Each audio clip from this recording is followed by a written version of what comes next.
بسم اللہ الرحمن الرحیم۔ آج کا مسئلہ ہے ایسی عورت سے متعلق جس کی ماہواری کے ایام مقرر ہیں۔ مثلا ایک عورت کو مہینے میں 8 دن ماہواری آتی ہے، لیکن اس دفعہ ایسا ہوا کہ اس عورت کو 5 دن ماہواری کے ایام آئے، لیکن چھٹے اور 7ویں دن وقفہ آ گیا، یعنی چھٹے اور 7ویں دن اس میں ماہواری کا خون نہیں آیا، اور اب 8ویں دن آ گیا تو آیا یہ 2 دن بیچ میں گزرے ہیں۔ اللہ کا حق عورت کے اوپر لازم ہوگا یا نہیں، یعنی نمازیں پڑھے گی یا نہیں۔ اسی طرح بندہ اپنی عورت کے قریب جا سکتا ہے یا نہیں۔ تو یاد رکھیں 2 صورتیں، ایک کو حقوق اللہ کہتے ہیں اور ایک کو حقوق العباد کہتے ہیں۔ ان ایام میں عورت کو حکم دیا جائے گا کہ حقوق اللہ کی ادائیگی کرے، یعنی نہا کر غسل کر کے اپنی نمازیں ادا کرنا شروع کر دے،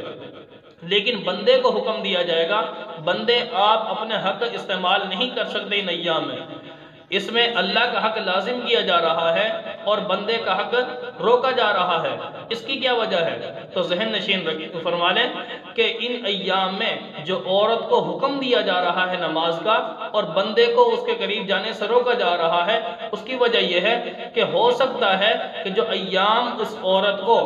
2 دن بیچ میں وقفہ جو آ رہا ہے، ہو سکتا ہے کہ اس کے بعد ایام آئے نہ، جب نہیں آئیں گے تو ان 2 ایام میں یہ عورت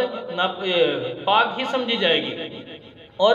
اس کو حکم دیا جائے گا کہ اپنی نمازیں ادا کرتی رہے۔ ظاہر جب ایام آگے نہیں آئیں گے تو اسے کہہ دیا جائے گا کہ آپ کی عادت پہلے اور تھی، اب عادت آپ کی بدل چکی ہے۔ تو ان ایام میں عورت کو حکم اس لیے دیا جائے گا کہیں ایسا نہ ہو کہ بعد میں ایام آئے نا، آپ کی یہ 2 دن کی نمازیں قضا ہو جائیں۔ قضا ہونے سے بچانے کے لیے اللہ کا حق لازم کیا جا رہا ہے کہ نمازیں ادا کرے گی،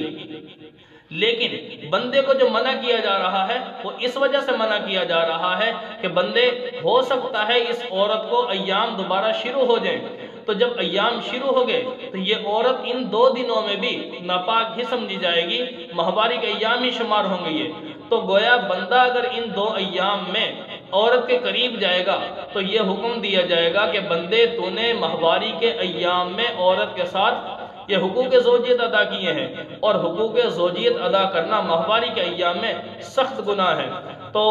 اس سے بچنا ضروری ہے۔ تو بندے کو بھی احتیاطاً حکم دیا جائے گا کہیں بندے صرف تو اس میں گناہ میں مبتلا نہ ہو جائے، اور اللہ کے حق ادا کرنے میں عورت کو حکم دیا جائے گا کہ اے عورت آپ نمازیں ادا کرتی رہو، کہیں ایسا نہ ہو کہ آپ کی یہ نمازیں قضا ہو جائیں۔